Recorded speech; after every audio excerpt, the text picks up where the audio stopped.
Microsoft release new features for Teams all the time. In this video, we're going to round up 5 of the most new and exciting tools that you can use.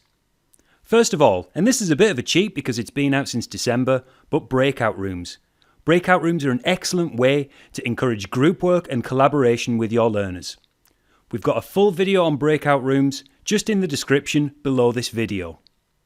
We all know about the raise hand feature in Teams, but this has been enhanced to include other reactions.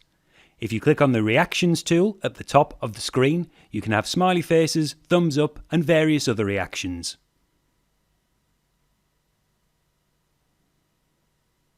Together mode is a great way for you and your learners to cut down on visual fatigue in a Teams meeting.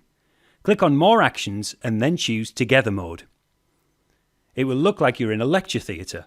You can also change the scene to various other options.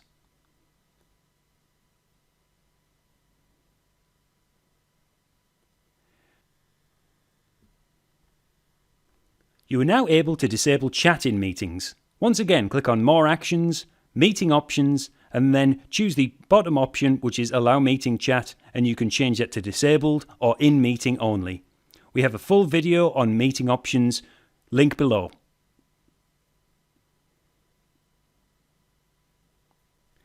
And finally, the PowerPoint viewer in Teams has been enhanced. Now when you share a PowerPoint, you can see your notes on screen at the same time as your slides, and you can also skip between slides instead of having to go forward and backward.